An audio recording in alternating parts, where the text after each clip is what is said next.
गुरबानी में आया है, भई परापत मानुष देहरिया, गोविंद मिलन की है तेरी बढ़िया। कि हमें बड़े भाग से मनुष्य शरीर मिला है और इसमें हमारा काम गोविंद की, परमात्मा की प्राप्ति करना, उससे मिलना है। इसी तरह बाइबल में कहा गया है, it is thy turn to meet God, कि मनुष्य शरीर के रूप में हमें अवसर मिला है कि इसमें हम परमात्मा की प्राप्ति करें। दूसरे धर्मों में भी, चाहे संसार का कोई भी धर्म है, इसी बात को कहा गया है कि मनुष्य जीवन पाकर हमारा काम परमात्मा की भक्ति करना, उसकी प्राप्ति करना है। भगवान कृष्ण ने गीता में कहा कि मनुष्य में और पशुओं में सारी बातों की समानता है, आहार की, व्यवहार की। मनुष्य में केवल एक धर्म की विशेषता है। अगर मनुष्य का शरीर पाकर हमने धर्म के ऊपर नहीं चले, धर्म का पालन नहीं किया, तो हमने मनुष्य का शरीर पाकर भी पशु जैसा जीवन व्यतीत किया। और इसी के लिए कहा है, अरब खरब लो द्रव हो उदय स्लो राज, बिन भक्ति भगवंत के सभी नरक के साज। कि अरबों रुपया हम पर हो जाए, सारे संसार का राज हमारा हो जाए, लेकिन अगर हमने परमात्मा की प्राप्ति नहीं की, उसकी भक्ति नहीं की, तो हमें नरकों में जाना पड़ेगा, छुड़ाने वाला कोई नहीं। तो इस तरह से हम देखते हैं कि सारे धर्मों में एक ही बात कही गई है कि हमारा काम इस मनुष्य योनि में परमात्मा की भक्ति करना है। और परमात्मा की भक्ति करना क्या है? गुरबानी में कहा कि गोविंद मिलन की है तेरी बरिया, कि हमारा मौका है, हमें यह अवसर मिला है कि हम गोविंद से मिले, परमात्मा से मिले। इसके लिए कहा गया टू मीट गॉड, कि हम परमात्मा से मिले। इसके लिए एक शब्द आता है रिलीजन। रिलीजन कहते हैं धर्म को, और रिलीजन का मतलब होता है री मायने दोबारा, लीजन मायने bind back to the source. Religion का मतलब है to bind back to the source again.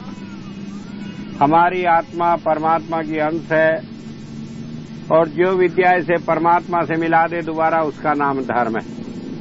तो इस तरह से हम देखते हैं कि जहां धर्म की बात है, भक्ति करने की बात है, तो उसका आशय यही है कि हमारी आत्मा परमात्मा से मिल जाए, उसको प्राप्त कर ले। और धर्म के लिए वैदिक वाङ्मय में एक शब्द प्रयोग होता है योग। योग और धर्म एक दूसरे के पर्यायवाची है। योग कहते हैं मिलने को, दो चीजों को जोड़ने को। और इसके लिए कहा गया है आत्मन परमात्मन योगः वा योग है। आत्मा से जो विद्या आत्मा को परमात्मा से मिला दे, उसका नाम योग है। आज हम देखते हैं योग का बड़ा प्रचलन है। कई रेडियो पर योग का प्रोग्राम आता है, विदेशों में अनेक जगह योगा सेंटर्स खुले हुए हैं, लेकिन वास्तव में लोग योग का अर्थ ही नहीं जानते, उसकी मूल भावना को ही भूल गए। योग कोई व्यायाम करना नहीं, शरीर को स्वस्थ रखना नहीं, या और दूसरी हठयोग की क्रिया करना योग नहीं। योग बताया आत्मन परमात्मन योगः वा योग है। जो विद्या आत्मा को परमात्मा के साथ जोड़ दे, उसका नाम योग है। 1983 में अमेरिका में मैं अनेक योगा सेंटर्स में गया, बातचीत की, देखा, प्रवचन हुए। तो योग के नाम पर वो केवल शरीर और मन की बात करते हैं, बॉडी माइंड, माइंड बॉडी। मैं कहने लगा कि इसमें तो मन और शरीर का कोई संबंध ही नहीं है। योग तो आत्मा और परमात्मा की बात करता है, बीच में मन और शरीर को कहां से ले आए?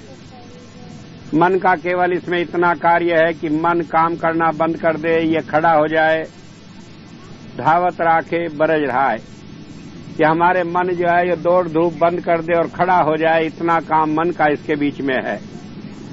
योग के लिए गुरु नानक देव जी महाराज ने कहा, जीवत मरे, मरे पुनि जीवे, नानक ऐसा जो कमाए।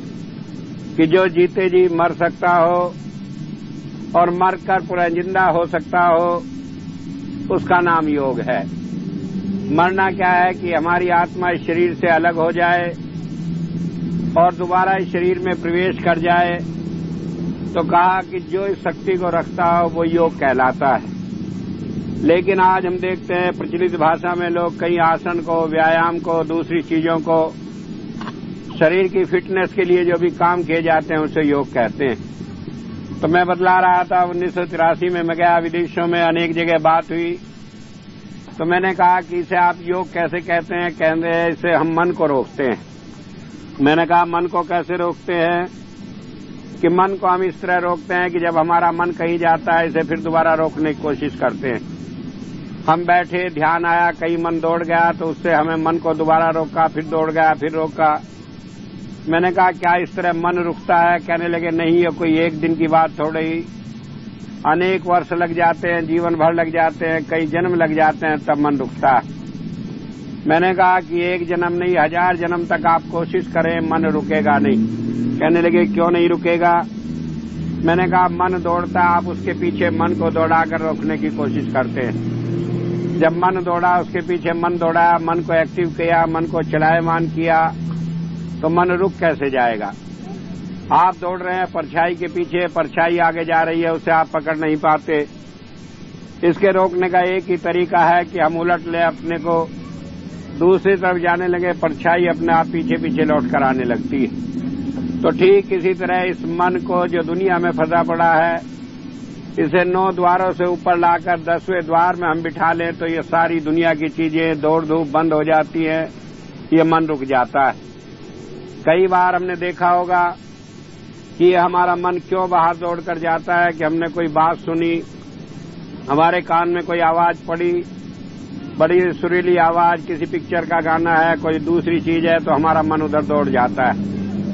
और कई बार ऐसे होता है कि हमारे पास आया, किसी ने अपनी बात कही, वो सारी बात कह जाता है, हम कहते हैं कि हमने आपकी बात सुनी नहीं, दोबारा कहें, मेरा ध्यान कहीं और गया हुआ था। होता है कि कान खुला हुआ है लेकिन हम बात सुन नहीं पाते। कारण क्या है कि चेतन सत्ता जो है, हमारी अटेंशन जो है वो कान के साथ जुड़ी हुई नहीं है, इसलिए हम उस बात को सुन नहीं पाए।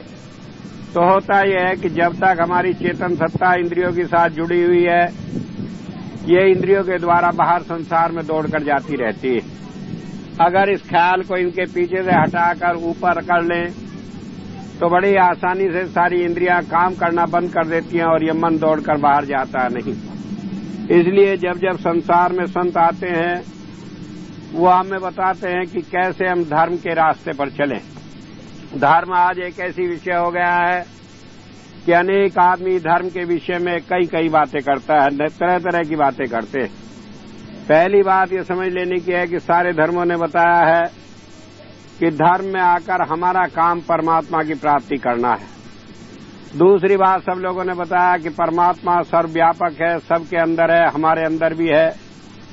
गुरबाणी में कहा एक एक ग्रह बसत मिल बात न करते भाई, कि वो आत्मा और परमात्मा दोनों एक ही घर के अंदर, इस शरीर के अंदर रह रहे हैं, लेकिन मिलकर कभी बात नहीं की हमारी आत्मा ने परमात्मा ने से। ये एक बड़े आश्चर्य की बात है। और कारण क्या है कि हमारी आत्मा मन के साथ जुड़कर बाहर फैलाव में जा रही है, और इसी के लिए कहा योग चित्त वृत्ति निरोध है कि अगर हमारी चित्त की वृत्तियों का मन के संकल्प विकल्प के रुकावट पैदा हो जाए, मन के अंदर संकल्प विकल्प पैदा न हो, तो ये योग की स्थिति प्राप्त हो जाती है।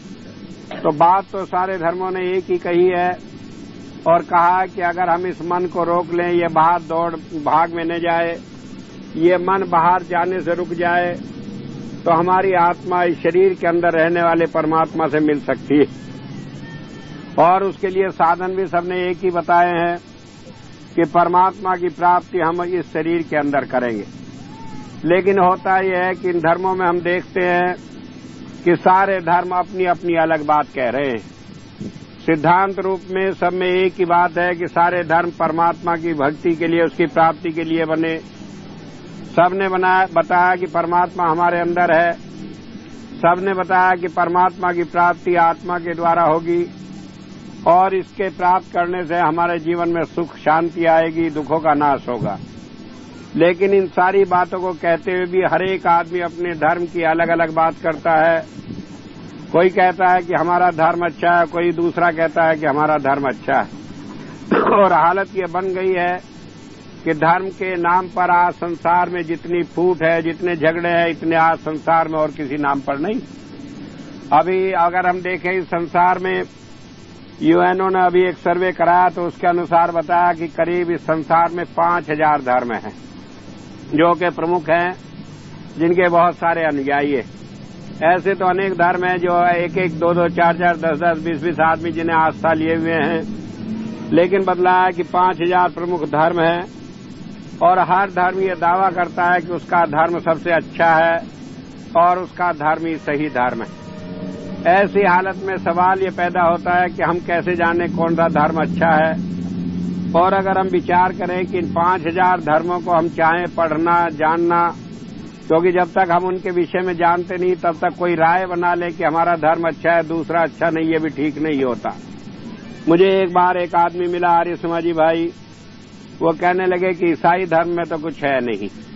मैंने कहा क्या है? कहने लगे ईसा मसीह ने खुद कहा कि मैं एक गडरिया हूं, मेरी भेड़ें हैं, मैं अपनी भेड़ों को देखभाल करने के लिए आया हूं। मैंने कहा बात तो तुम्हारी ठीक है, लेकिन क्या तुमने बाइबिल को पढ़ा? कहने लगे बाइबिल को तो मैंने पढ़ा नहीं। मैंने कहा जब तुमने बाइबिल को नहीं पढ़ा तो उनके धर्म के विषय में तुम अपनी राय कैसे बना सकते हो?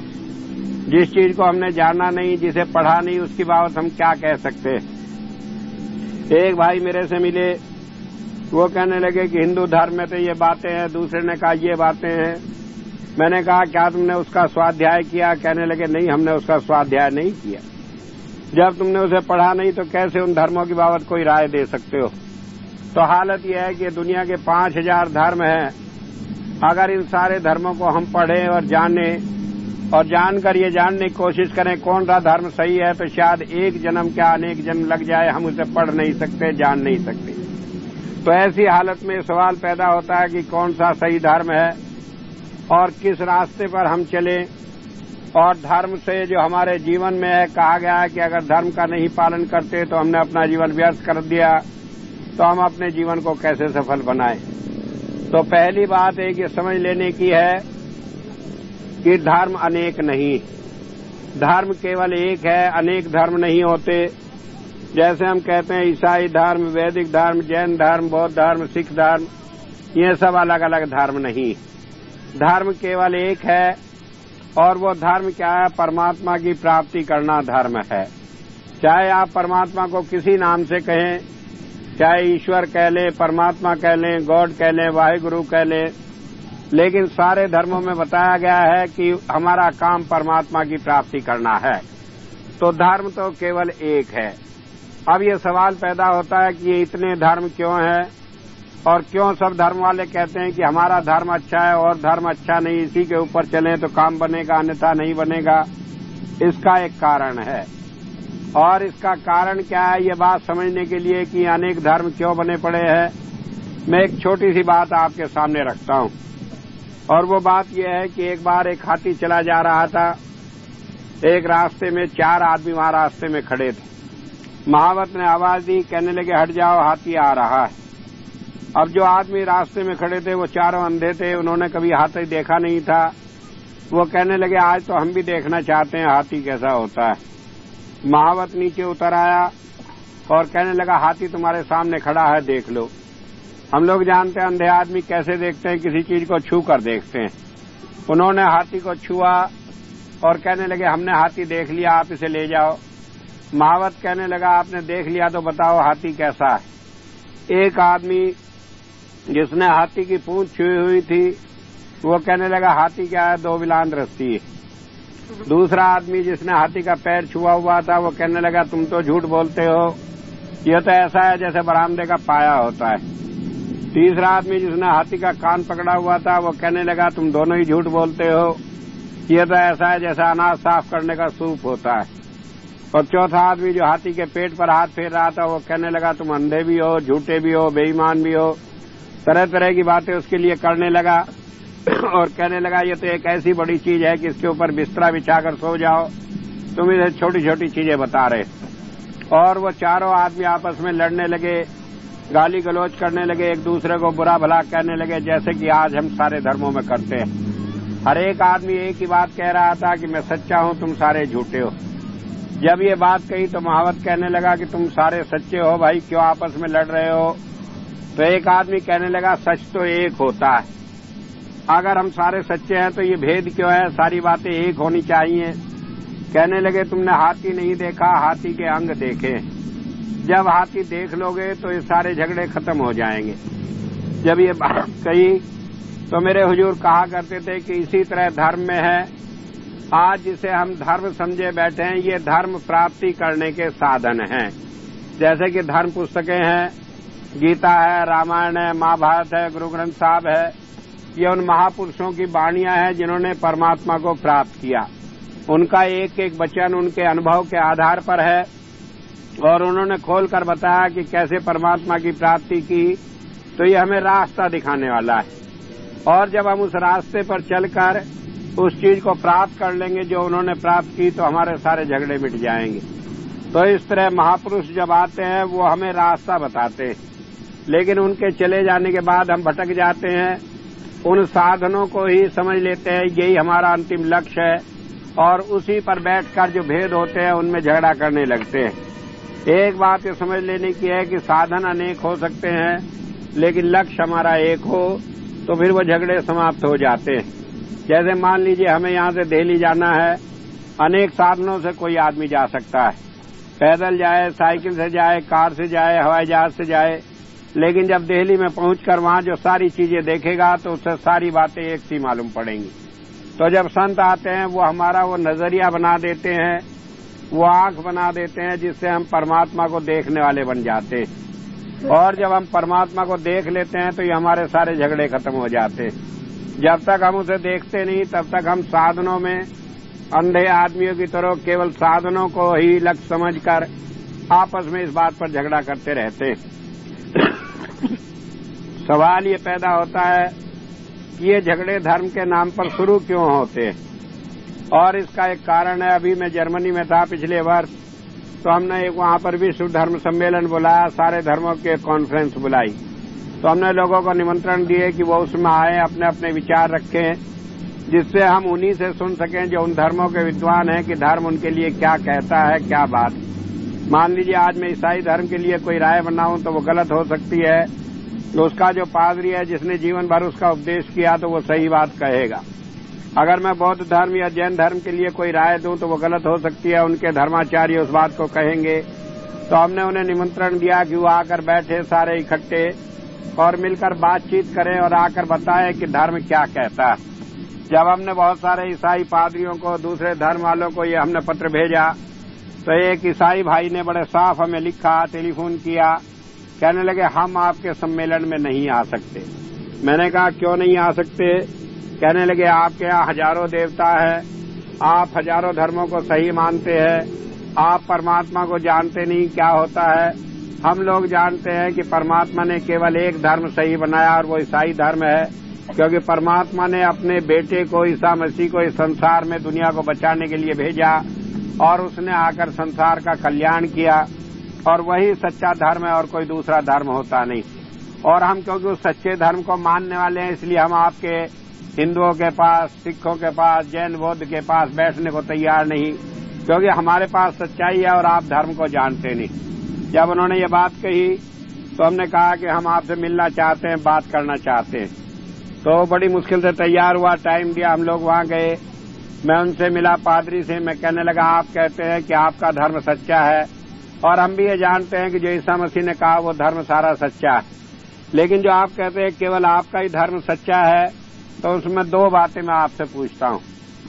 कहने लगे पूछिए। पहली बात मैंने कही कि ईसा मसीह आज से करीब 2000 साल पहले हुए। कहने लगे हाँ 2000 साल पहले हुए। और मैंने कहा वो इसलिए आए कि दुनिया में जो बच्चे थे परमात्मा के, परेशान थे, दुखी थे, उन्हें बचाने के लिए, छुड़ाने के लिए आए। परमात्मा को दया हो गई, उसने अपने प्यारे बेटे को भेज दिया दुनिया को छुड़ाने के लिए। कहने लगे हाँ भेज दिया, ये बात ठीक है। मैंने कहा इस दुनिया को बने हुए कितने साल हो गए? कहने लगे लोगों की अलग अलग राय है, कोई कहता है कि लाख साल हो गए, कोई 10 लाख साल, कोई 20 लाख साल। मैंने कहा ठीक है, कोई कुछ भी कहता है, लेकिन इस दुनिया को बने हुए 2 अरब वर्ष हो चुके हैं। कहने लगे मैं आपकी बात से तो सहमत नहीं, लेकिन ये मानता हूं फिर भी बहुत पुरानी है दुनिया, हो सकता है 1 अरब साल हो। मैंने कहा कि 2000 साल पहले परमात्मा को दया आई, उसने अपने बेटे को भेज दिया, और उससे पहले 1 अरब साल तक जो दुनिया में आदमी रहे उनके लिए परमात्मा ने फिक्र नहीं की। तो इसका मतलब है परमात्मा के मन में भी किसी के लिए दया है, किसी के लिए नहीं। तो क्या परमात्मा बेइंसाफी है? जब मैंने बात ये कही तो चुप हो गया, उसके पास कोई जवाब नहीं था। तो थोड़ी देर बाद मैंने कहा एक बात बताइए, बाइबल में जो ईसा मसीह ने कहा है वो बात तो आप सच मानते हैं? कहने लगे हाँ सच मानते हैं। मैंने कहा उसने उसमें खुद कहा है कि मैं कोई नया धर्म चलाने नहीं आया हूं, बल्कि सृष्टि के आदि से शुरू से जो धर्म चला आ रहा है जिसे लोग भूल बैठे उसकी याद दिलाने के लिए आया हूं। जब ये बात कही कहने लगे हाँ ये तो बात कही है। मैंने कहा जब उसने ये बात कही कि जो शुरू से धर्म चलता आया उसी को याद दिलाने के लिए आया हूं, फिर आप कैसे है कहते हैं कि हमारा धर्म नया है, आप ही का धर्म नया है? कहने लगे कि वो परमात्मा ने अपने बेटे को भेजा। मैंने कहा कोई धर्म दुनिया में ऐसा नहीं जिसमें न कहा परमात्मा ने अपने बेटे को भेजा। उसके लिए हमने गुरुबाणी से बताया। मैंने कहा उन्होंने कहा है कि पिता पुत्र की निशान, कि बाप का और बेटे का साझा हो गया, दोनों मिलकर उस काम को कर रहे हैं मिलजुल कर। जैसे कि आपके यहाँ कहते हैं कि I and my father are one, मैं और मेरा पिता एक है, तो इसी तरह कहा गुरु साहब ने। और फिर गुरु साहब ने, गुरु गोविंद सिंह जी महाराज ने 10वीं पातशाही ने कहा, कहने लगे मेरा मन नहीं था अमन का, मुझे समझा बुझा कर भेजा और मुझे अपना सुत नवाजा, कहा कि तुम मेरे बेटे हो, जाकर दुनिया में काम करो। तो उन्होंने भी इसी बात को कहा है। और मैंने कहा सब धर्मों में इस बात को कहा। भगवान कृष्ण ने खुद कहा कि जब जब संसार में धर्म की ग्लानि होती है तो मैं खुद आकर इस संसार में उद्धार का कार्य करता हूँ। और दूसरे धर्मों में भी इस बात को कहा, मेरा भरता बड़ा विवेकी आप ही संत कहावे, कि वो परमात्मा खुद आता है किसी न किसी रूप में और वो कह देता है कि हाँ मैं संत हूँ या एक दुनियादार हूँ और आपको समझाने के लिए आया हूँ। वो नहीं कहता कि मैं परमात्मा हूँ। लेकिन ये बात हर धर्मों में कही गई है। फिर आप कैसे समझते हैं कि आपके धर्म में कोई विशेषता है? और मैंने उनसे एक बात और कही कि आपके यहाँ बाइबल में जितनी भी बाइबल है उसमें कोई ऐसी बात बता दो जो पहले और धर्म पुस्तकों में न हो। अगर आप एक भी नई बात बता देंगे तो मैं मान लूंगा कि आपके धर्म के अंदर कोई विशेषता है जो दूसरे धर्मों में नहीं। तो वो चुप हो गए। उसके बाद कहने लगे अच्छा स्वामी जी मैं आपकी कॉन्फ्रेंस में आऊंगा। वहां पर आए, फिर हमारा विचार विमर्श हुआ और आखिर में उन्होंने पहली बार ये माना कि हाँ ईसाई धर्म के अंदर कोई विशेषता नहीं, बल्कि वो सारी विशेषताएं जो धर्मों में है वही उसमें है, वो कोई अलग धर्म नहीं। तो एक बात ये समझ लेनी की है कि धर्म कभी अलग नहीं रहे। धर्माचार्यों ने जो महापुरुष इस संसार में आए उन्होंने कोई नई बात नहीं कही, बल्कि वही बात जो दुनिया के शुरू से हम सुनते आए हैं सारे धर्मों में। जब जब हम उसे भूल जाते हैं तो संत आकर हमें याद दिलाने के लिए आते हैं, और याद ही नहीं दिलाते बल्कि हमें साथ ले जाकर वो अंदर का रास्ता दिखाकर हमें परमात्मा के साथ जोड़ने के लिए आते। सारे जितने महापुरुष आए उन्होंने कहा कि हाँ परमात्मा का दर्शन किया जा सकता है, और उनके चले जाने के बाद उनके अनुयायी सारे इस बात को भूल जाते हैं और कहते हैं परमात्मा का दर्शन नहीं हो सकता, उसकी प्राप्ति नहीं हो सकती। लेकिन जब जब संत आए तो उन्होंने इस बात की गवाही दी कि यहाँ परमात्मा को पाया जा सकता है। गुरु नानक देव जी महाराज से किसी ने पूछा कि क्या परमात्मा को पाया जा सकता है, आपने पाया? तो उन्होंने जवाब दिया नानक का पातशाही से जाहिर है कि वो साफ प्रकट है, उसे कोई देख सकता है।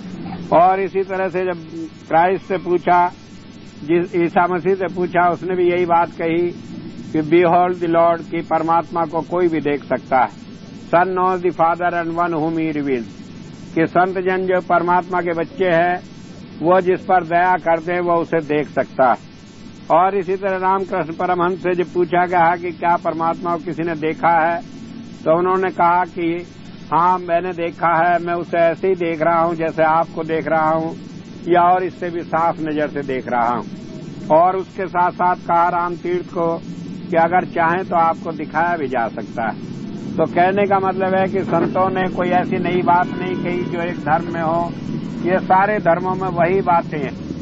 उनका कहने का ढंग, उनका नजरिया, अपना कहने का बयान, तर्ज बयान अलग अलग हो सकता है, लेकिन बात कोई अलग नहीं। लेकिन सवाल यह है कि जब हमेशा से सारे धर्मों में एक ही बात रही तो ये भेदभाव क्यों बन जाते हैं, ये झगड़े क्यों खड़े हो जाते हैं, क्यों लोग अपनी तंग दीवारें बनाकर छोटे छोटे धर्म अपने बनाकर क्यों कहने लगते हैं कि हमारा धर्म सबसे अलग है। महापुरुष आए, हमारे धर्म में ही आए, हमें ही कहने के लिए आए, हमें रास्ता बताकर चले गए और दुनिया में ऐसा धर्म दूसरा नहीं। इसका कारण केवल यह है, एक बात ये समझ लेने की है, दुनिया में जितने भी महापुरुष आए, जिनके नाम पर आज ये सारे धर्म चल रहे हैं, इन्होंने कभी कोई नया धर्म नहीं चलाया। न ईसा मसीह ने ईसाई धर्म चलाया, न महात्मा बुद्ध ने बौद्ध धर्म चलाया, न महावीर स्वामी ने जैन धर्म चलाया, न हजरत मोहम्मद साहब ने इस्लाम धर्म चलाया, न गुरु नानक देव जी महाराज ने सिख धर्म चलाया। होता यह है कि उनके चले जाने के बाद जब लोग बिखरने लगते हैं तो उन्हें इकट्ठा रखने के लिए, एक समाज में दाखिल रखने के लिए, जिससे वो इधर उधर बिखर न जाए, तो लोगों ने उनके नाम पर समाज गठित कर लेते हैं। जैसे कि मान लीजिए कहीं शिक्षा प्राप्त करने के लिए हमें किसी स्कूल में जाना हो, तो वहां जाने का उद्देश्य ये होता है कि वहां जाकर हम उस शिक्षा को प्राप्त कर लें। ठीक इसी तरह ये धर्म समाजें उन महापुरुषों की तालीम को देने के लिए इकट्ठा हो जाती हैं। बाद में लोग उनकी संकीर्णता में फंसकर जिस काम के लिए वहां दाखिल हुए थे उसे भूल जाते हैं असली चीज को। जैसे कि मान लीजिए एक स्कूल है, उसकी बिल्डिंग बड़ी अच्छी हो, स्टाफ भी वहां पर बड़ा अच्छा हो, लेकिन उस स्कूल में कोई बच्चा पास न होता हो, पढ़ाई की तरफ ध्यान न देता हो, तो उस स्कूल की कोई तारीफ नहीं। ठीक इसी तरह इन समाजों में हम बाहरी चीजों को तो याद रखते हैं, भवन बनाना है, पढ़ लिख कर आदमी विद्वान हो जाते हैं, लेकिन जो असली उद्देश्य होता है परमात्मा की प्राप्ति करने का, उसे हम भूल जाते हैं। और कारण क्या होता है, क्यों भूल जाते हैं कि केवल संत ही वो होते हैं जो हमें बिठाकर अंतर का अनुभव दे दे, हमें उसका हमें अनुभव करा दें। अपनी शक्ति के द्वारा बाहर से हमारे ख्याल को हटाकर अंतर का अनुभव दे सकने की क्षमता केवल संतों में होती है। जब वो चले जाते हैं और इतनी कॉम्पिटेंसी किसी में नहीं रहती, इतनी सक्षमता नहीं रहती, तो केवल वो थ्योरी तो समझा सकते हैं लेकिन उसका प्रैक्टिकल नहीं समझा सकते। और तब ऐसा एक वातावरण पैदा हो जाता है कि लोग समाज संगठित कर लेते हैं। लेकिन उसके चले जाने के बाद कुछ दिनों बाद वो असलियत को छोड़कर बाहरी बातों में ही लगे रहते हैं और असली चीज को भूल जाते हैं। तो जब भी महापुरुष आए, उन्होंने आकर केवल हमें एक ही बात की याद दिलाई कि जितनी भी समाजों में आप रह रहे हो, जितनी धर्म पुस्तकें हैं वो सारी सही है। अब हमारा काम इन धर्म पुस्तकों के अंदर जो बात लिखी हुई है उसे अपने जीवन में धारण करना है। और उनके चले जाने के बाद लोग क्योंकि नहीं जानते कि कैसे हम उसके ऊपर आचरण करें, तो फिर बाहरी कामों में लग जाते हैं, इस तरह की बातों में, बाहरी कर्मकांड में पड़कर असली चीज को भुला देते हैं। तो संत जब आते हैं वो सारे संसार को मिलाकर बिठाते हैं। और इसीलिए कहा सतगुरु ऐसा जानिए जो सबको ले मिलाए जियो। वो सारी दुनिया को मिलाकर बिठाता है, वो लोगों के अंदर भेदभाव नहीं करता, बंटवारा नहीं करता, बल्कि सारी दुनिया को मिलाकर बिठा लेता है। गुरु नानक देव जी महाराज आए, सारे संसार को, उस समय जो भी समाज थी, जो भी धर्म थे, जिस रूप में भी बटे हुए थे, सबको मिलाकर उन्होंने बिठाया। उन्होंने नहीं कहा कि उनकी तालीम केवल हिंदुओं के लिए है, मुसलमानों के लिए है या किसी अलग संप्रदाय के लिए। लेकिन उनके चले जाने के बाद आज हम भूल गए उनकी तालीम को और उसे एक संकीर्णता के दायरे में बनाकर सोचा कि कुछ लोगों के लिए तालीम है, जबकि वो आए सारे संसार के लिए। वो सारे संसार का मार्गदर्शन उन्होंने किया और उस महापुरुष को अब हमने समझ लिया कि शायद उनकी तालीम कुछ लोगों के लिए थी। कारण क्या था कि हम उनके नाम पर एक समाज संगठित करके उसको बनाए रखना चाहते और उनका जो एक बड़ा रूप था, व्यापक रूप का, उसे हम भूल जाते। तो होता यह है कि हम अपने स्वार्थों के लिए, अपनी समाजों को चलाए रखने के लिए उनकी तालीम की तरफ भी ध्यान नहीं देते। शुरू में हम तालीम को भूल जाते हैं, बाद में जब हम देखते हैं उनका कोई रास्ता नहीं मिलता तो उस तालीम को बिल्कुल ही भुलाकर जो धर्म पुस्तकों में उनके द्वारा कही गई बात है उनका भी दूसरा अर्थ निकालने लगते हैं। और बुद्धि के पहलवान लगकर, बड़े विद्वान लगकर उन सारी चीजों के अनेक प्रकार के अर्थ निकालकर फिर उसे दूसरे रूप में पलटकर सच्चाई को उससे छिपा देते हैं। होता है जितने पढ़े लिखे विद्वान आकर इन किताबों का अर्थ करने लगते हैं तो उस सच्चाई को भुलाकर और दूसरी बातों में पड़ जाते हैं। मुझे एक छोटी सी घटना याद है कि पिछले वर्ष 1984 में मैं जर्मनी में था, तो वहां पर एक बहुत बड़े विद्वान है डॉक्टर राइनहार्ड टूमेल। तो वो ऐसा समझा जाता है कि वो हिंदू धर्म और दूसरे धर्मों के विशेषज्ञ हैं। वो भारतवर्ष में 7 साल रहे, बड़ा अध्ययन किया और उन्होंने एक पुस्तक लिखी है जिसके ऊपर गुरु मत के ऊपर, संत मत के ऊपर, धर्म के ऊपर, हिंदू धर्म के ऊपर, और जितने हिंदू धर्मों में सारे धर्म हैं, जिनमें विशेषकर सिख धर्म, हिंदू धर्म, सनातन धर्म, इसके ऊपर उन्होंने बड़े कटाक्ष किए और उन्होंने इतनी बुराइयां इनके अंदर लिखी हैं। लिखते हुए आखिर में उसी के ऊपर उन्हें डॉक्टरेट मिली। आज वो ईसाई जगत में इस बात के लिए प्रसिद्ध समझे जाते हैं कि इन्होंने हिंदुओं की बड़ी पोल खोल दी है और इन्होंने इनके सारे धर्मों की बुराइयां निकाल दी। इस तरह वो बड़े प्रसिद्ध वहां पर है। तो पिछले साल जब मैं वहां पर था तो मेरा वहां पर अखबारों में, टेलीविजन पर चर्चा हुई, तो उन्होंने हमारे जो सेंटर की इंचार्ज थी उन्हें लिखा कि मैं आपसे कोई बातचीत करना चाहता हूं। आप किसी स्वामी जी को मानती हैं और वो गुरुडम का प्रचार यहां करते हैं, इसलिए मैं आपसे बातचीत करना चाहता हूं। जब उन्होंने टेलीफोन किया तो वो कहने लगी, हमारी इंचार्ज कहने लगे, आप मेरे से क्या बात करना चाहते हैं? वो स्वामी जी आए हुए, आप उन्हीं से सीधे बात कर लें तो अच्छा रहेगा। कहने लगे, ये तो बड़ी खुशी की बात। और उन्होंने टाइम रखा कि 28 मार्च को मैं मिलने आऊंगा 2 बजे। तो वो 28 मार्च को आए। तो हमने पहले जब वो आए तो बातचीत करी। मैंने कहा, बड़ी खुशी हुई आप आए, बड़े दिनों से इच्छा थी आपसे मिलने की, क्योंकि आप हिंदू धर्म के जानने वाले हैं और आपने इसके ऊपर बड़ी किताबें लिखी हैं। कहने लगे, आपने मेरी किताबें पढ़ी हैं? मैंने कहा, हाँ पढ़ी है, इसीलिए मुझे इच्छा थी आपसे बात करूं।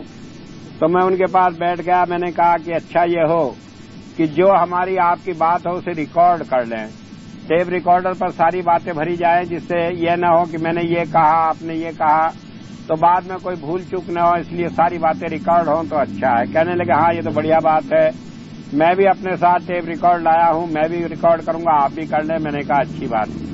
हम दोनों बैठ गए। मैंने उन्हें कहा कि पहले तो मैं आपको ये बताऊंगा कि थोड़ा सा 2 मिनट में धर्म क्या है, और उसके बाद 15 मिनट जो आपने अपने राय अपनी किताबों में लिखे हैं उसकी बाबत सवाल करूंगा, और उसके बाद फिर आप जो चाहे सो सवाल कर लेना। मैंने कहा, आपने तो हिंदू धर्म की बाबत इसमें लिखा है, मैं आपसे छूट करता हूं, आप ईसाई धर्म की, बाइबिल की या किसी धर्म की बाबत जो भी आपको शंकाएं हो वो सारी बातें आप पूछ लेना, उनका जवाब मैं देने को तैयार हूं। कहने लगे, बड़ी अच्छी बात है। तो मैंने उन्हें शुरू में बताया, मैंने कहा धर्म इसलिए होता है कि परमात्मा की प्राप्ति करें, और बाइबिल में भी इस बात की चर्चा की। कहने लगे, हाँ होता है। और मैंने कहा, परमात्मा जो है ज्योति और नाद के रूप में प्रकट हुआ, क्योंकि सारे धर्मों में दिया गया है कि परमात्मा का रूप रोशनी का है और आवाज का है। कहने लगे, इस बात को मैं नहीं मानता। मैंने, आप नहीं मानते तो मैं समझाऊं आपको कि बाइबिल में कहा गया है कि परमात्मा का रूप शब्द का है। कहने लगे, आप कैसे कहते हैं? मैंने कहा, उसमें कहा है, word was in the beginning, word made the world, word was with God, word was God. कि जो परमात्मा जो था, परमात्मा के लिए शब्द का प्रयोग किया है। तो उन्होंने कहा कि word was in the beginning, कि शुरू में शब्द था। वर्ड मेड द वर्ल्ड, की शब्द से ही सृष्टि की उत्पत्ति हुई। और वर्ड वाज फ्रॉम गॉड, शब्द जो है वो परमात्मा से आया और शब्द ही परमात्मा है। जब मैंने ये बात कही तो वो कहने लगा कि आप इसका मतलब समझे नहीं। मैंने कहा, मैं नहीं समझा तो आप समझा दे, मैं तो समझने के लिए आज आया ही हूं।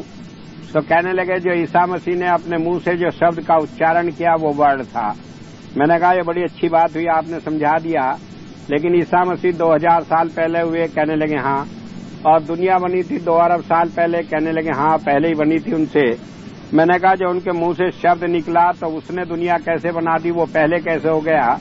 जब वो पैदा हुए होंगे 1 महीने के, 2 महीने के, या मान लो जिस दिन पैदा हुआ उसी दिन बोलना शुरू किए, तब भी 2000 साल पहले ही शब्द का उच्चारण किया होगा, तो उसने 2 अरब साल पहले कैसे दुनिया बना दी? और बाइबल में कहा है कि वर्ड वाज गॉड, की शब्द परमात्मा है। और आप कहते हैं कि ईसा मसीह परमात्मा का बेटा है? कहने लगे, हाँ। मैंने कहा, बेटे के मुंह से बाप कैसे पैदा हो गया? ये बात समझ में नहीं आई, क्योंकि उन्होंने कहा कि शब्द परमात्मा है, तो फिर बेटे के मुंह से बाप कैसे पैदा हो गया? तो वो चुप हो गया। तो कहने लगे, ये बात तो मेरी भी समझ में नहीं आती। मैंने कहा, इसलिए नहीं समझ में आती कि आप नहीं समझते, जो वर्ड जो है, वो शब्द जो है, वो परमात्मा का प्रकट रूप है।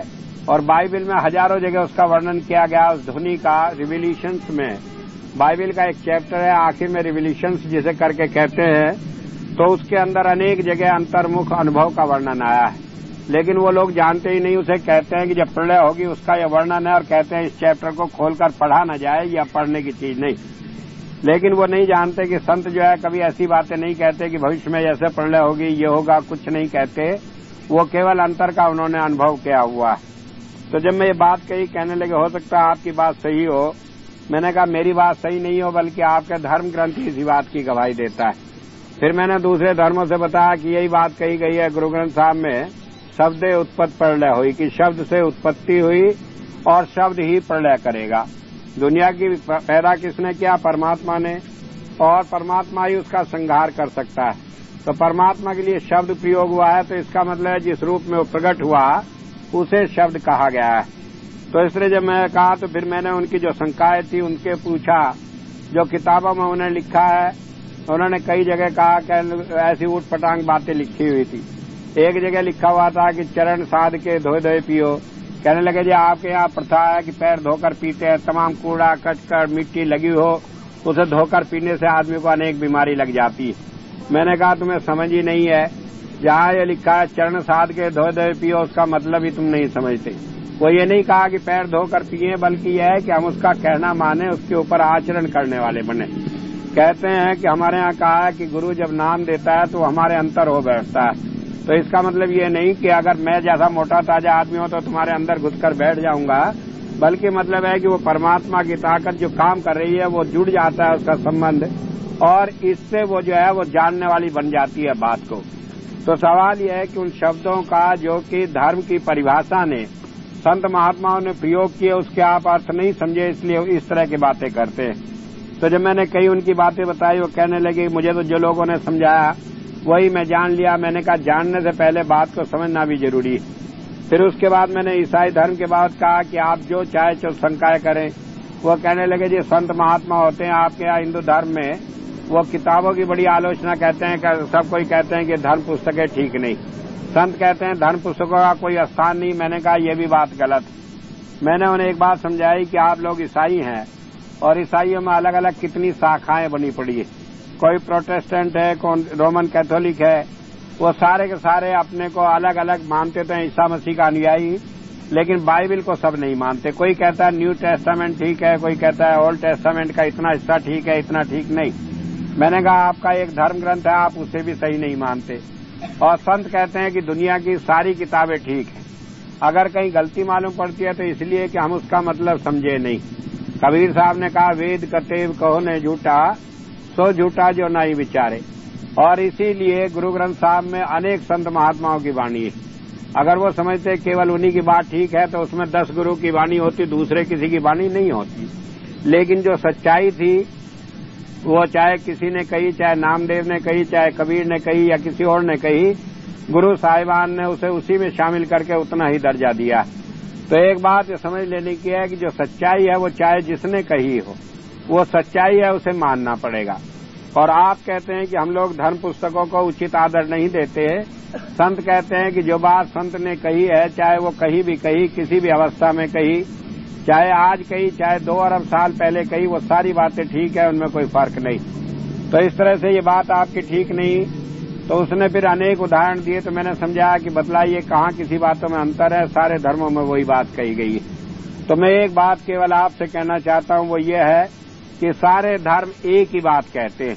ये जब महापुरुष आते हैं ये हमें क्या बात कहते हैं कि उसमें जो हम चीज भूल गए, जिस बात के ऊपर हम आचरण नहीं करते, उसे वो ठीक कराने के लिए आते हैं। जैसे कि महावीर स्वामी आए, भगवान बुद्ध आए, तो उन्होंने आकर बताया कि अहिंसा परमो धर्म है, कि हम अहिंसा का पालन करें, क्योंकि उन दिनों जो लोग थे उन्होंने अहिंसा को अपने जीवन में धारण कर लिया था। हालांकि धर्म में तो ये लिखा हुआ था कि अहिंसा जरूरी है, लेकिन जीवन में उन्हें पालन नहीं करते थे। तो इसलिए उस आचरण को उनके जीवन में धारण कराने के लिए वो आए। तो इसी तरह से धर्म बताया गया, न तो धर्म पुस्तकों में है और न धर्म स्थानों में। धर्म आचरण की वस्तु है, अर्थात हमारी आत्मा को परमात्मा के साथ जोड़ने का नाम धर्म है। अब कैसे हम अपनी आत्मा को परमात्मा के साथ जोड़ें, क्या इसके रास्ते में रुकावट है और उसके जोड़ने से क्या चीज हमें प्राप्त होगी, इसके लिए आज आपके सामने एक वाणी है स्वामी जी महाराज की, जिन्हें राधा स्वामी कह के बयान किया है। आज उनकी वाणी में आपके सामने ले रहा हूं, जिसमें उन्होंने बताया कि धर्म क्या है, कैसे हम उसके ऊपर आचरण करेंगे, क्या चीज उसमें रुकावट होती है और उसके ऊपर चलने से हमें क्या लाभ प्राप्त होगा। ओ तेरी पिया को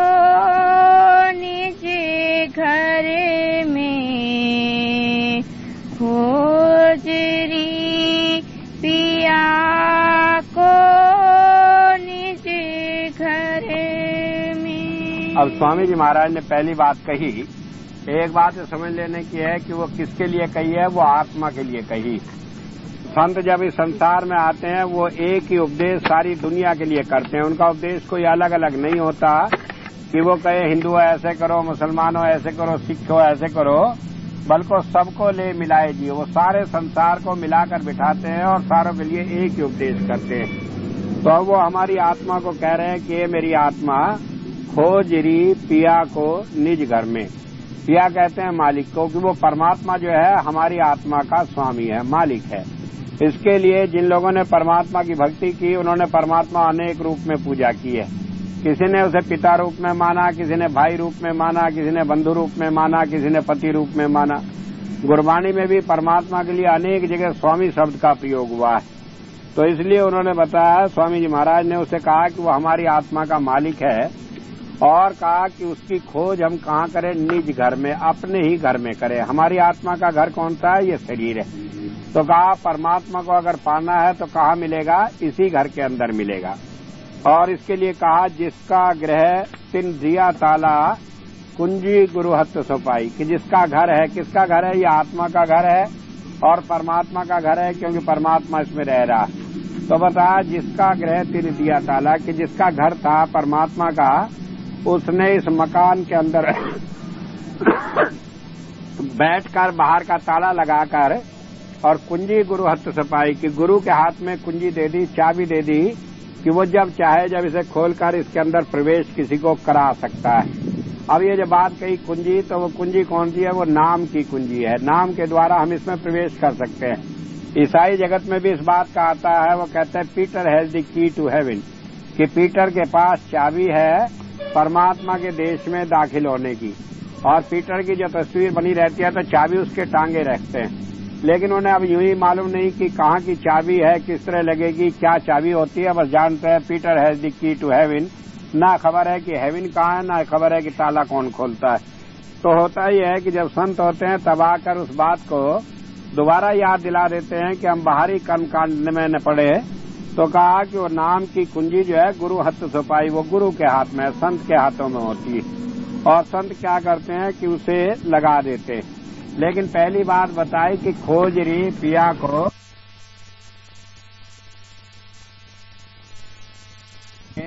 अनेक जगह खोजते फिरते हैं। कभी हम जाते हैं हरिद्वार, कभी ऋषिकेश, कभी दूसरे स्थानों में। पूछा भाई क्यों गए थे, कि परमात्मा का दर्शन करने गए थे। उनसे कोई पूछे कि परमात्मा को यहाँ से चंडीगढ़ से किसी ने निकाल दिया, कि आप उसे हरिद्वार खोजने गए थे, और जब वो यहाँ है और हमारे अंदर है तो उसके लिए हरिद्वार जाने की क्या आवश्यकता थी। लेकिन होता यह है कि हम अपने अंदर तलाश करते हैं, कोशिश करते हैं, मिलते नहीं, फिर भूल भटक में पढ़कर जाकर संसार में कहीं कहीं खोजने लगते हैं। मुझे याद आती है घटना, एक बार एक बुढ़िया माई थी, तो वो बैठी हुई कपड़ा सी रही थी, तो उसके हाथ से सुई छूट गई। अंधेरा था कमरे में, थोड़ी देर खोज की, मिली नहीं, बाहर जाकर सड़क पर ढूंढने लगी। बाहर रोशनी हो रही थी। एक लड़के ने पूछा माई क्या ढूंढ रही हो। कहने लगे कपड़ा सी रही थी, सुई हाथ से छूट गई, उसे खोज रही हूँ। कहने लगे क्या सड़क पर बैठकर कपड़ा सी रही थी। कहने लगे नहीं, कमरे में सी रही थी, वहीं पर सुई छूट गई, लेकिन वहाँ अंधेरा है, वहाँ मिली नहीं, सोचा शायद रोशनी में मिल जाए। कहने लगे बड़ी मूर्ख हो, सुई तो कमरे में पड़ी है, बाहर कहाँ मिलेगी। वही हालत हमारी है कि परमात्मा तो हमारे अंदर है और भटकते हम फिर रहे हैं बाहर खोजने के लिए। लेकिन ये भूल क्यों हो जाती है कि जब नहीं मिला हमारे अंदर, कोशिश की अनेक प्रकार, तो सोचते हैं शायद कहीं और मिल जाए। लेकिन संत आते हैं, वो कहते हैं नहीं, ऐसे नहीं होगा। वस्तु कहीं खोजे कहीं, कह विदावे हाथ, कह कबीर तब पाइए भेदी लीजिए साथ, कि चीज कही है, खोज से कहीं रहो तो मिलेगी नहीं। इसके मिलने का एक ही तरीका है कि अगर उसका कोई जानकार साथ ले लो तो वो चीज हमें मिलेगी। अब जानकार कौन होगा, जिसने उसे देखा हो, जाना हो। इसी के लिए कहा बाइबल में, blind leads the blind both go to the ditch, अंधा अंधे को रास्ता दिखाएगा तो दोनों जाकर खड्डे में पड़ेंगे। ठीक इसी तरह अगर हम किसी आदमी को समझ ले कि हाँ वो गुरु हो जाए, संत हो जाए, महात्मा हो जाए, और वो हमें रास्ता दिखा दे, तो नहीं दिखा सकता। न कोई संत महात्मा कोई कपड़े पहनने से, भेष बना देने से, कोई मेरी तरह सफेद कपड़े पहन ले या बाल बढ़ा ले, तो इससे भी कोई महात्मा नहीं हो जाता। लोग करते हैं इस तरह के काम, क्यों करते हैं, इसके पीछे भी एक राज है। एक बार एक महात्मा मुझे मिले, मैंने पूछा कि आपने बाल क्यों घुटाए हुए हैं, क्या महात्मा होने के लिए बाल घुटाना जरूरी है? कहने लगे सच्ची बात बता दें। मैंने कहा सच्ची बता दो। कहने लगे बात यह, सिर घुटाए 3 गुण, मिट जा सिर की खाज, खाने को हलवा मिले लोग कहे महाराज। तो असल चीज ये दुनिया के धंधे हैं, लोगों ने व्यापार बना लिया धर्म को, तो इसलिए कई तरह के ढोंग करते हैं। वरना तो एक बात ये हमारा बड़ा सौभाग्य है कि हमारे समय में, हमारे से पूर्व समय में 10 गुरु आए और उन्होंने एक एक बात को, जो भी हमारे मन के अंदर शंका होती है, सारे को खोल खोल कर गुरु ग्रंथ साहब में बयान कर दिया। गुरु ग्रंथ साहब की एक विशेषता यह है कि कोई भी जो हमारे मन के अंदर सवाल उठता है उसका जवाब उसके अंदर मिल जाता है।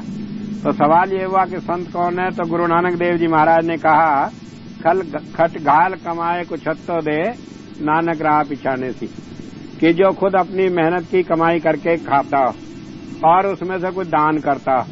तो कहा कि इससे भी कोई संत नहीं हो जाता कि अपनी मेहनत की कमाई करके खा रहा है और उसमें से कुछ दान करता है। क्योंकि हुजूर कहा करते थे संत कृपाल सिंह जी महाराज कि अगर ये कसौटी हम अपने हाथ में लेकर चले, गुरु नानक देव जी महाराज की बात की पहली तुकी लेकर चले कि जो अपनी मेहनत की कमाई करता है और उसमें से कुछ दान करता है, तो जितने ये महात्मा है इनमें से 99.9% जो है अपने आप छट जाते हैं। क्योंकि लोगों ने धर्म को पेट पालने का धंधा बनाया हुआ है। और ये नहीं कि गुरु नानक देव जी महाराज ने ये बात कही हो, सारे धर्मों में ये बात किसी न किसी रूप में। इसे कहा, बाइबल में कहा है, ईसा मसीह ने अपने शिष्यों को उपदेश देते हुए कहा कि जाओ तुम संसार में धर्म का प्रचार करो।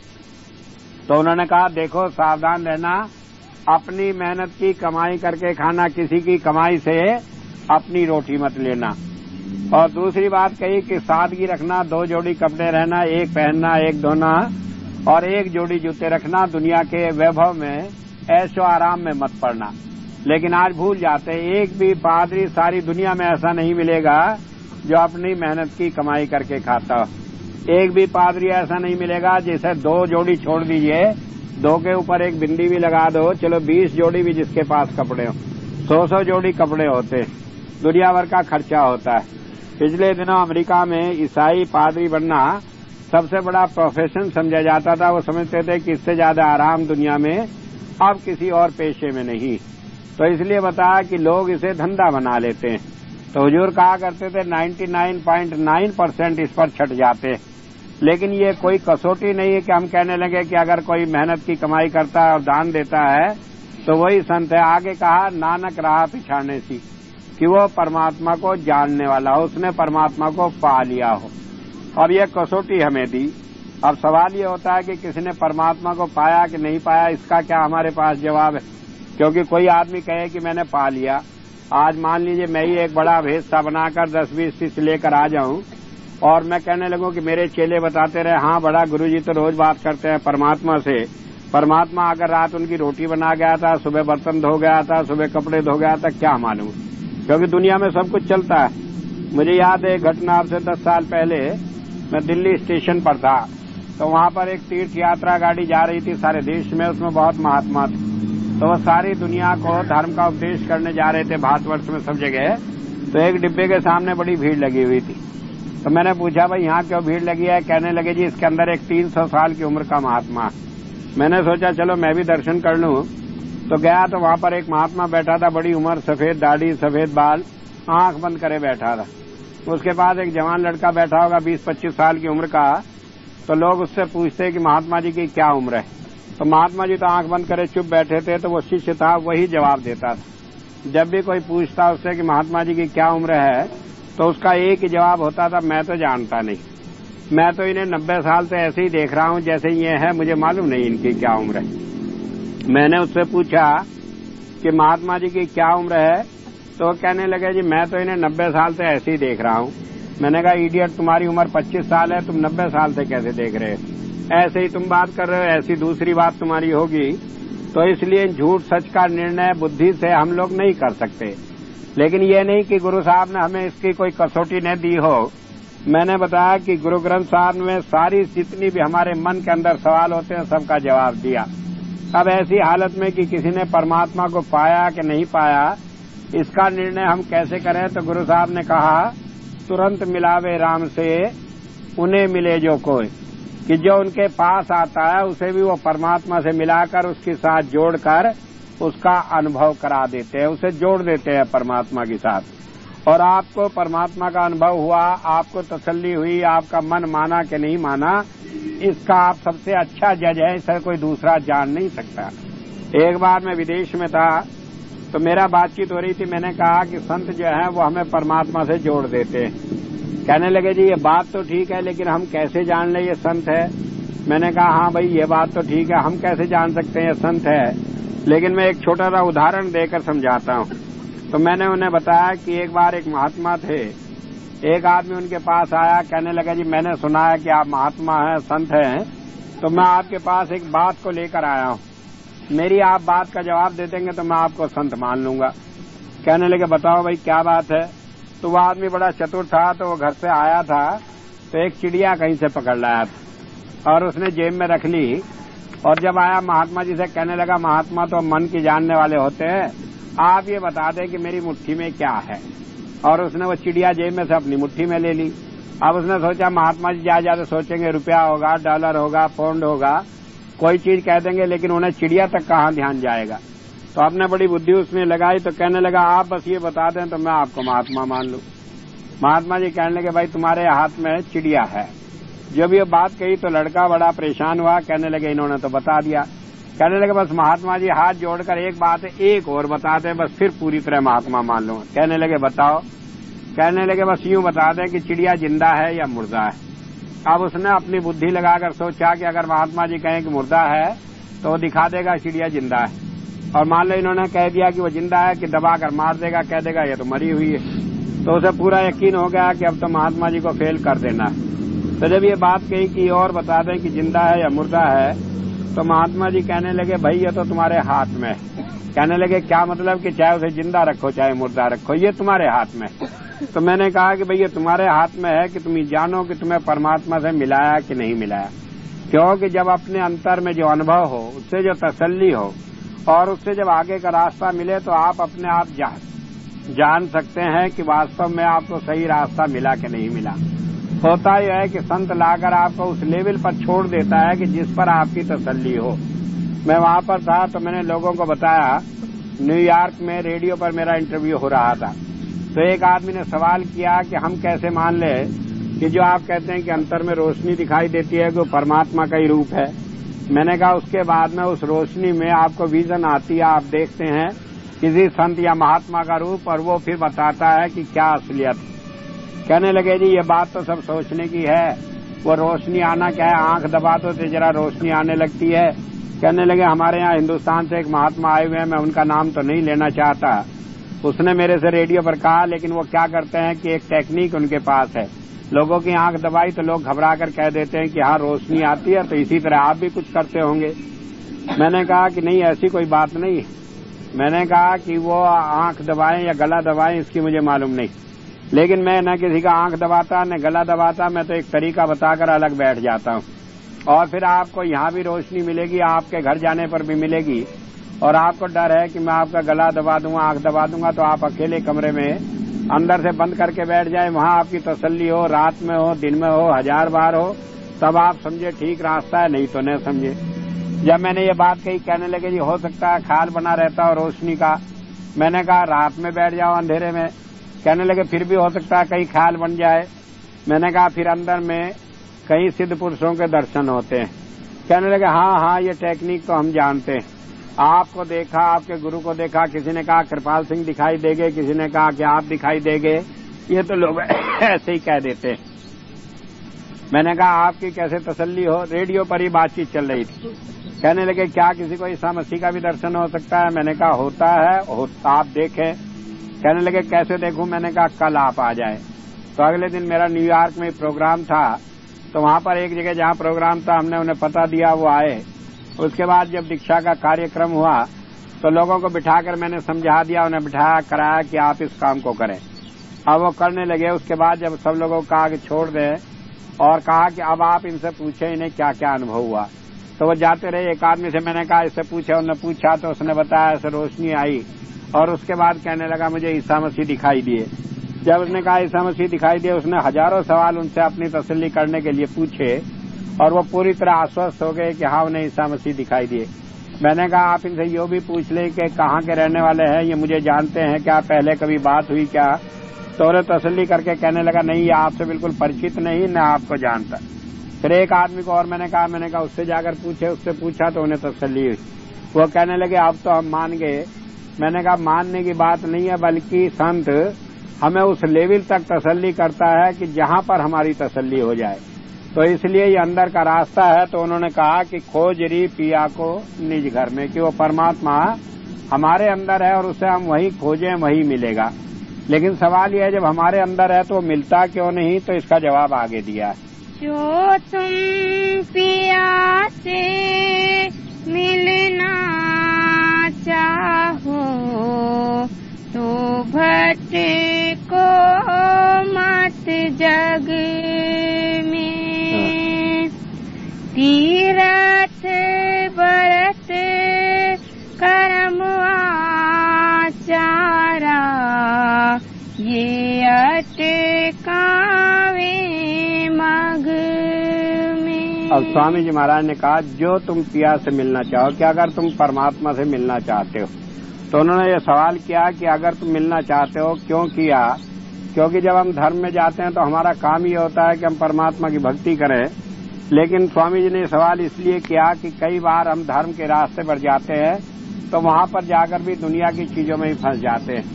कई बार संत महात्माओं के पास जाते हैं कि हमें नौकरी मिल जाए, बीमारी ठीक हो जाए, दूसरे काम हो जाए, इन्हीं सारी चीजों के लिए हम वहाँ जाते हैं। और संतों की एक मर्यादा होती है कि जिस चीज के लिए हम जाते हैं मिलती है वो सारी चीजें, क्योंकि कहा जो मांगे ठाकुर अपने से सोई सोई देवे, कि जो भी हम मांगते हैं वो सारी चीजें वो देता है। लेकिन उससे एक नुकसान क्या हो जाता है? नुकसान ये हो जाता है कि जब हम दुनिया की चीज मांग लेते हैं तो हम दुनिया की चीजों में ही फंस जाते हैं, परमात्मा को भूल जाते हैं। इसलिए संत कहते हैं कि जाकर उससे दुनिया की चीजें मत मांगो। क्या मांगो? सकल पदार्थ तिस मिले जिन गुर डिठा जाई। जो संत की शरण में चला जाता है दुनिया की सारी चीजें तो अपने आप उसे मिल जाती। जैसे कि आप जाते हैं कहीं पर, अब तो मुझे खबर नहीं रिवाज, क्योंकि मॉडर्न एज हो गई। पहले जब दुकान पर जाते थे हम लोग छोटे छोटे थे तो सामान कुछ खरीदें तो एक रुंगा मुफ्त में मिलता था। रुंगा बोलते हैं, कई ठुंगा बोलते हैं कोई चीज। तो ठीक इसी तरह ये दुनिया की चीज तो हमें मुफ्त में मिल जाती है, असली काम तो हमें वहाँ जाकर परमात्मा की प्राप्ति करना था। अब हम ऐसे बेवकूफ बन गए कि वो रुंगे को ही ले आते हैं और असली चीज को भूल आते हैं, पैसे भी डालकर चले आते हैं कि दुनिया की चीजों में बाल बच्चे मिल जाए, नौकरी मिल जाए। कभी ये सोचा नहीं कि जब वो आकर खुद हमारे अंतर में बैठ जाएगा तो ये सारी दुनिया की चीजें तो अपने आप मुफ्त में मिल जाती है, इनके तो कहने की भी जरूरत नहीं पड़ती। लेकिन हम उसमें उलझ जाते हैं। तो इसलिए कहा स्वामी जी महाराज ने, जो तुम पिया से मिलना चाहो तो भटको मत जग में, दुनिया की चीजों को मांगो नहीं। लेकिन एक बात जो समझ लेने की है, इसका मतलब ये नहीं कि वो नहीं मिलेंगी, वो हमारे सारे काम अपने आप खुद करता है। कबीर साहब ने कहा कि मैं सेवक समरथ का कभी न होया काज, जो पतिव्रता नांगी रहे वाई पति को लाज। कि मैं ऐसे समरथ का, ऐसी बड़ी शक्ति की शरण में हूँ कि मेरा कोई काम संसार में बिगड़ेगा नहीं। क्योंकि जैसे पतिव्रता स्त्री होती है तो उसका ख्याल उसका पति खुद रखता है कि उसे कपड़ों की जरूरत है, उसे उनके लिए अलग से कहना नहीं पड़ता। ठीक इसी तरह उन्होंने कहा कि दुनिया की चीजों के लिए वहां मत जाओ, बल्कि वहां जाकर हमारा उद्देश्य एक था कि हम उसे प्राप्त कर लें, उसे अपने अंतर में बसा लें, तो ये दुनिया की चीजें तो अपने आप मिल जाती है। तो आगे बताया स्वामी जी महाराज ने, तीर्थ व्रत क्रम आचारा ये अटकावे मग में, कि एक धर्म के नाम पर जो हम कर्म कर रहे हैं, तीर्थ यात्राएं कर रहे हैं, व्रत कर रहे हैं, दूसरे काम कर रहे हैं, जिन्हें हम समझते हैं कि इनके करने से परमात्मा की प्राप्ति हो जाएगी, कहते हैं ये हमें सारे बीच में अटकाने वाले हैं, ये हमें फंसा कर रख लेते हैं। कारण क्या है कि परमात्मा की भक्ति बाहरी साधनों से नहीं होती। जब जब हम इन बाहरी कर्म कांड में पड़ जाते हैं तो इन्हें करके इनकी फल की इच्छाओं में फंसकर हम इस दुनिया में फंसे रह जाते हैं। संत आते हैं, वो कहते हैं कि ये सारे काम जो भी कर रहे हो इन्हें निष्काम भाव से करो, इन्हें इसलिए मत करो कि ये धर्म समझकर करो, बल्कि ये हमारे सामाजिक कर्तव्य है, इन्हें हम करते रहे। लेकिन इनके फल की इच्छा न करें, क्योंकि जब जब इनसे फल की इच्छा करेंगे तो ये बंधन का कारण हो जाएगा, हम संसार में फंस जाएंगे। तो हम यही गलती कर बैठते हैं कि इन सारे कामों में पढ़कर सारा जीवन इन्हीं में लगा देते हैं और उसके कारण जन्म मरण में फिर आते रहते हैं। तो इसलिए स्वामी जी महाराज ने बताया कि ये सब हमें इस संसार में अटकाने वाले हैं। भगवान कृष्ण ने गीता में भी यही बात कहा। उन्होंने अर्जुन से कहा कि हे अर्जुन, अच्छा और बुरा कर्म दोनों बंधन का कारण है। अच्छा कर्म ऐसे है जैसे सोने की जंजीर, बुरा कर्म ऐसा है जैसे लोहे की जंजीर। और जैसे कोई आदमी हो, चाहे उसे सोने की जंजीर से बांध दो चाहे लोहे की जंजीर से बांध दो, आखिर तो वो कैदी है, वो छूट कर जाने वाला नहीं। और इसी बात को गुरबाणी में कहा, सतरज तमरज कि चाहे सतरज कहो, सत कहो, तम कहो, रज कहो, तीनों तरह के गुणों में जो आदमी व्याप्त है वो बंधन में रहेगा जब तक कि इनसे ऊपर आकर चौथे पद में विचरने वाला नहीं हो जाता। तो वो चौथा पद क्या है, इसके लिए स्वामी जी महाराज ने आगे बताया। जब लाग सतगुरु मिले न पूरे, पड़े रहोगे आग में। नाम सुधारस कभी न पाओ, बरमो जोनी खग में। मैं बता रहा था कि भगवान कृष्ण ने अर्जुन से कहा कि अच्छा और बुरा कर्म दोनों बंधन का कारण है। जब ये बात कही तो अर्जुन कहने लगा, दुनिया में दो ही काम है, या अच्छे करो या बुरे करो, लेकिन दोनों ही कर्म जब बंधन के कारण है तो फिर छुटकारा कैसे होगा। तो कहने लगे, हे अर्जुन, कर्म करते हुए फल की इच्छा न कर, उसे मेरे अर्पण कर दे तो छुटकारा होगा। तो इसी बात को गुरु साहब ने यहाँ पर कहा। कहने लगे कि जब लग सतगुरु मिले न पूरे, जब तक कोई हमें संत नहीं मिल जाता तब तक हम जो भी काम कर रहे हैं उसका फल हमें भोगना पड़ेगा, उससे छुटकारा होगा नहीं। क्योंकि वहाँ भगवान कृष्ण ने कहा कि हे अर्जुन, मेरे अर्पण कर दे। अब जब हम किसी के अर्पण कर देते हैं तो उससे हमें छुटकारा मिल जाता है, और जब तक कोई मिलता नहीं तो हम अर्पण किसके करें। इसी को पातंजलि योग दर्शन में कहा, ईश्वर परिनिधान, ईश्वर के अर्पण कर दें। लेकिन ईश्वर को हमने देखा नहीं तो हमारा विश्वास जल्दी बनता नहीं। और किसी संत महात्मा को हमने देखा है, चाहे और कोई विश्वास बने न बने, ये तो बन ही जाता है कि चलो हमसे कुछ अच्छा है, तो कभी कभी विश्वास बनकर उसके अर्पण कर सकते हैं, तो उससे छुटकारे का रास्ता कोई निकल आता है। तो इसलिए बताया, भगवान कृष्ण ने भी कहा इसके लिए गीता में। कहने लगे कि धर्म कर्म जब तक किसी चीज से छुटकारा नहीं मिलेगा, केवल तभी छुटकारा मिलेगा जब मेरी शरण प्राप्त कर लेगा, शरणागत हो जाएगा, तब छुटकारा मिलेगा। तो इसलिए बताया कि मान लीजिए धर्म है, कर्म है, जप है, तप है, कोई भी काम करते हुए हमारे अंदर कर्तापन का अभिमान रहता है, और इस कर्तापन के अभिमान के कारण फिर हम उसके फल भोगने वाले बनते हैं, उससे छुटकारा होता नहीं। लेकिन जब हम उसे किसी के अर्पण कर दें तो हमारा छुटकारा उससे हो जाता है। फिर ये भावना कि हम उस काम के करने वाले हैं, हम उसके स्वामी हैं, उसके मालिक हैं, ये छूट जाती है और इससे हम बंधन से मुक्त हो जाते हैं। कई भाई कहेंगे अच्छे मन की कल्पना बना ली कि हम सोच लें कि हम इसके करने वाले नहीं हैं तो इससे छुटकारा मिल जाएगा। लेकिन उदाहरण रूप में मान लीजिए एक बैंक का कैशियर है, आप उसके पास जाएं, 100 रुपये आपने जमा करे, उसमें से एक नोट खराब है, वो निकाल कर दे देता है कि नोट खराब है, ये जमा नहीं होगा। आप कहे आप मेरे दोस्त हैं, इसे रख लो, वो कहेंगे नहीं भाई मुझे अपनी जेब से देना पड़ेगा, ये चलेगा नहीं, इसे जमा नहीं किया जा सकता। इसके अलावा जब बैंक में जितना रुपया लेता है, जितना देता है, सारों का हिसाब मिलाता है, उसे पता लगता है इसमें कुछ रुपए घट गए, तो जब तक वो पूरे नहीं कर देता तब तक बैंक से जा नहीं सकता। मेरा कहने का मतलब है कि उसके बैंक के नफे नुकसान से, हर चीज से वो संबंधित है और उसे दुख या सुख होता है। लेकिन जब बैंक की छुट्टी हो गई, घर चला गया, रात में पता लगा कि बैंक में आग लग गई, 10 लाख रुपए के नोट जल गए, तो फिर उसे कोई दुख सुख नहीं होता।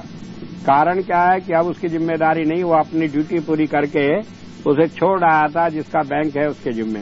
ठीक इसी तरह जब हम अपना कर्तव्य करके उसे अर्पण कर देते हैं संत के, परमात्मा के, तो हम उसके दुख सुख की भावनाओं से बंधे हुए नहीं रहते, उससे मुक्त हो जाते हैं। तो इसीलिए बताया कि जब तक सदगुरु मिले न पूरे, पड़े रहोगे अग में, तब तक हम पाप में पड़े रहेंगे।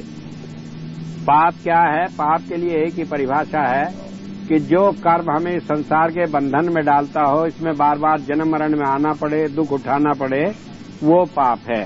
तो इसलिए बताया कि जब तक हमें कोई संत नहीं मिलता तब तक हम उसके समर्पण होकर कर्म को छोड़ नहीं सकते, उसका फल भोगना पड़ेगा, तो आना जाना पड़ेगा। अब यह कैसे है, जब संत मिलता है तब कैसे छूट जाता है, तो उसके लिए उन्होंने पहली बात बताई कि हम इस संसार में क्यों फंसे हैं, कि हमारा मन संसार की विषय वासनाओं में, इसके आनंद में फंसा हुआ है। आज कोई कहे कि ये चीज छोड़ दो, कहते हैं कि हमारा मन इसे आनंद लेता है इसलिए इसे छोड़ नहीं सकता। किसी के पास एयर कंडीशन गाड़ी हो, दूसरे आराम हो, तो उसके आनंद का वो आदी हो गया है, इसलिए उसे छोड़ते हुए कष्ट होता है। तो बताया, लेकिन जब संत मिलता है तो वो क्या करता है कि वो हमें नाम दे देता है। नाम मैंने बताया कोई अक्षर नहीं कि उसने बता दिया कि इस मंत्र का जाप करो, बल्कि नाम परमात्मा जिस रूप में प्रकट हुआ हमारे अंदर ज्योति और नाद के रूप में, वो उससे हमें जोड़ देता है। और उससे जोड़ देने से फिर हमें वो आनंद प्राप्त होता है कि ये बाहर के आनंद फीके लगने लगते हैं। फिर हमारा मन इन दुनिया की चीजों में फंसता नहीं, इसके कारण हम इससे छूट जाते हैं। तो इसलिए कहा कि जब वो नाम रूपी आनंद हमें रस दे देता है तब हमारा ये जन्म मरण छूट जाता है, अन्यथा ये छूटता नहीं। पंडित काजी भेक शेख सब अटक रहे डग डग में, इनके संग पिया नहीं मिलना, पिया मिले कोई साथ समग में। अब स्वामी जी महाराज ने बताया कि इन धर्मों में, जो कि हम आज धर्म समाजे हैं जिनमें हम रह रहे हैं, इनके जो आचार्य हैं, जो आज उन धर्मों के चलाने वाले हैं, उनके साथ मिलकर, चाहे पंडित हो, काजी हो, मुल्ला हो, मौलवी हो, उनके साथ परमात्मा की प्राप्ति नहीं होगी। क्यों नहीं होगी? क्योंकि उन्होंने खुद पाया नहीं, वो खुद अभी परमात्मा को जान नहीं सके, तो तब तक वो जानने वाले नहीं, तब तक वो हम उसे दिखा नहीं सकते। क्योंकि जब हम उसे जान लेते हैं तभी हम दूसरे को उसके जानने का रास्ता बता सकते हैं। जिसने जाना नहीं, जो खुद अज्ञानी है, वो दूसरे को ज्ञान कैसे करा देगा। तो इसलिए बताया, इन लोगों के साथ परमात्मा मिलेगा नहीं। कैसे मिलेगा? पिया मिले कोई साध समग में, कि जब कोई साधु मिल जाए, कोई महात्मा मिल जाए, तो उसके साथ हमें परमात्मा की प्राप्ति होगी। तो परमात्मा की प्राप्ति के लिए एक बात कही, समग। मग कहते हैं रास्ते को, सह कहते हैं साथ, कि जब हम उसके साथ लगकर चलेंगे तब हमें उससे रास्ते की प्राप्ति होगी। तो इसमें एक बात और बताई गई है कि वो नहीं कहता कि ऐसे करते रहो तुम्हें परमात्मा मिल जाएगा। कई बार हम जाते हैं संत महात्माओं के पास, तो कह देते हैं कि नाम का जाप करते रहो, भजन करो, तो परमात्मा मिल जाएगा। और इस तरह सारा जीवन लगाते रहें, तो जब कहें मिल जाएगा, तो इसलिए वो ऐसे नहीं कहते कि मिल जाएगा, बल्कि वो बिठाकर हमें उसका अनुभव दे देते हैं और साथ होकर हमारे सह यात्री के रूप में चलते हैं। तो बदला संतों का मार्ग क्या है कि वो हमें मार्गदर्शन देकर फर्स्ट हैंड अनुभव देते हैं। पहले बिठाकर हमें उसका अनुभव करा देते हैं और आगे सह यात्री के रूप में हमारी साथ रहकर हमें उस रास्ते पर आगे लेकर चलते हैं। वो नहीं कहते कि हाँ ऐसे करते रहो तुम्हें मिल जाएगा।